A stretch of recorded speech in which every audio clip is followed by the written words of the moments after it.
Kuna namna Mungu anaweza karuhusu upitishwe kwenye vipindi vya namna hiyo. Lengo ni kutaka kuona kiwango chako cha imani kimesimama namna gani. Ni namna gani unavyoweza kutambua uweza wa Mungu aliye pamoja na wewe, na namna unavyoweza kukuondoa kwenye kipindi hicho.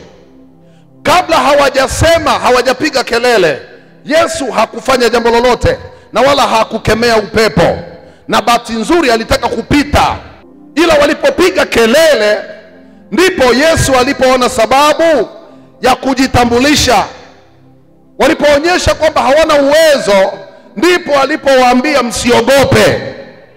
Na mimi nataka nikwambie, haijalishi unaona umekwama, una hatua nyingine ya kuendelea mbele kwa sababu ya wingi wa maumivu, Roho Mtakatifu anasema mchana wa leo kwamba usiogope, yuko pamoja na wewe.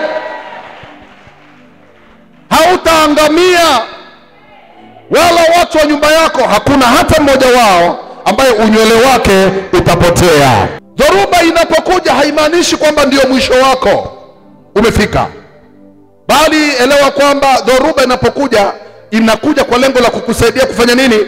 Kukufanya safari yako iwe ya uhakika zaidi. Kwa nini? Kwa sababu washindi siku zote wanajua hivi, dhoruba inapokuwa imeonekana, maana yake wakati wa shwari umekaribia. Unapoona vita vikali, elewa kwamba wakati wa amani yako umekaribia. Unapoona watu wanakutenga, elewa ya kwamba wakati wa watu kuletwa kuwa wengi kwenye maisha yako umekaribia.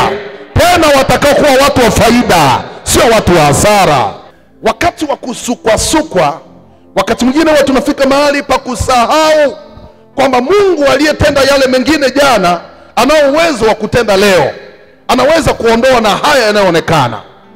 Unaweza ukawa umepita kwenye vipindi vya kuachwa, kudharauliwa, kutukanwa na watu kutokukujua au kukusahau kabisa. Elewa hayo yanapotokea, hilo ni dhoruba Mungu ameleta. Tufani ya namna hiyo inapokuwa inavuma kwako, anachosubiri ni wewe useme neno. Useme neno la kuonyesha kwamba unahitaji msaada wake. Kwa nini? Kwa sababu unatambua nafasi alionayo ya kutenda mambo yaliyo juu ya uwezo wako ndani ya kipindi cha dhoruba. Ukiona bahari imechafuka kwenye maisha yako, elewa wakati wa ushindi wako umekaribia. Ukiona watu wanakuambia maneno ya kukudhalilisha, elewa wakati wako wa kuheshimiwa umekaribia. Ukiona milango ya mema imefungwa, elewa ya kwamba kuna namna ukurasa wa baraka unakwenda kuanza kwenye maisha yako. Haijalishi ni muda gani, inawezekana ni mwezi, miwili, mitatu, minne, lakini kwa namna yoyote ile, iwe unajua au hujui, Mungu atafungua mlango kwa namna usiyojua wewe. Na nimemwona Mungu akifanya hivyo kwa watu wote waliodumu kumwamini katika vipindi vigumu. Katikati ya dhoruba kali, Mungu yupo. Katikati ya dhoruba kali, msaada wa Mungu unapatikana. Katikati ya dhoruba kali, ushindi unapatikana.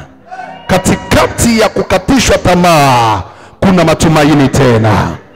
Katikati ya kuona haiwezekani, kuna uwezekano wa kuona yasiyowezekana yanawezekana.